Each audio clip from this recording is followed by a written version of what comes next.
आशा के मोती चैनल में पंच भिक्खू की कहानी। किसी गांव में एक साहूकार रहता था। उसका एक बेटा और बहू भी थे। बहू कार्तिक माह में रोज सवेरे उठकर गंगा स्नान के लिए जाती थी। सुबह जल्दी जाते समय वह किसी भी पराये पुरुष का मुंह नहीं देखती थी। एक राजा का बेटा भी सुबह सवेरे गंगा स्नान के लिए जाता था। वह हैरान होता कि मैं इतनी जल्दी उठता हूँ स्नान के लिए, लेकिन कोई है जो मुझसे भी जल्दी उठकर नहा लेता है। कार्तिक माह में 5 दिन बचे थे कि एक दिन साहूकार की बहू तो स्नान करके वापस जा रही थी और उस समय राजा का बेटा स्नान के लिए आ रहा था। आवाज सुनकर वह जल्दी जल्दी जाने लगी, लेकिन जल्दबाजी में उसकी माला मोजड़ी छूट गई। राजा के बेटे ने उसकी माला मोजड़ी उठा ली और सोचने लगा कि जिस स्त्री की यह माला मोजड़ी इतनी सुंदर है, वह स्त्री कितनी सुंदर होगी। उसने पूरे गांव में मुनियादी करवा दी कि जिसकी यह माला मोजड़ी है वह 5 रात मेरे पास आएगी। साहूकार के बेटे की बहू ने कहलवा दिया कि मैं 5 रात आऊंगी, लेकिन किसी को साख भरने बैठा देना।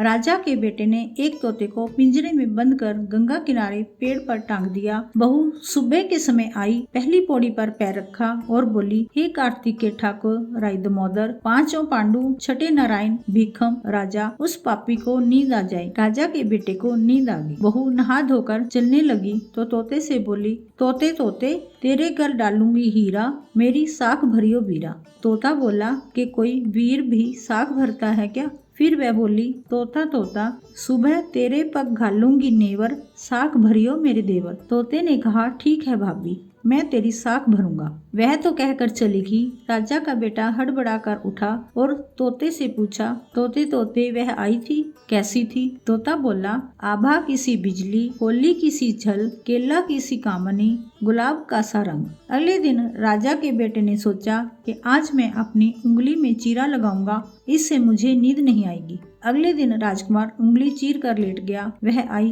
भगवान से उसी तरह प्रार्थना करने लगी और राजकुमार को फिर नींद आ गई।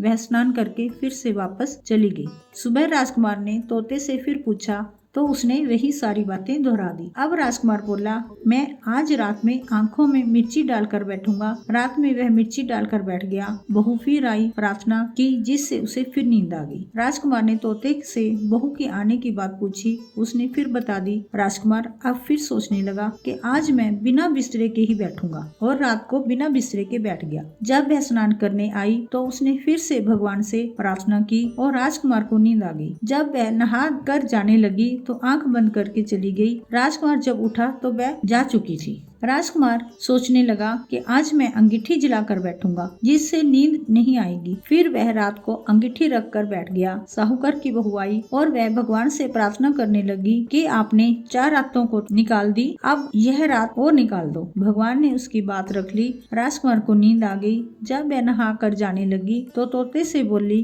कि इस पापी को कह देना कि 5 रातें पूरी हो चुकी हैं, वह मेरे मोतियों की माला मेरे घर भिजवा दे। सुबह राजकुमार की आंख खुली तो उसने तोते से पूछा कि क्या वह आई थी? तो तोते ने कहा, हाँ वह आई थी और उसने अपनी माला मंगवाई है। यह सुन राजकुमार सोचने लगा, वह तो सच्ची थी, तभी तो भगवान ने भी उसका सत रखा। कुछ समय के बाद राजकुमार को कोढ़ हो गया। राजा ने ब्राह्मण को बुलाकर पूछा कि मेरे बेटे का शरीर क्यों जल रहा है। ब्राह्मण ने विस्तार से सारी बात राजा को बताई।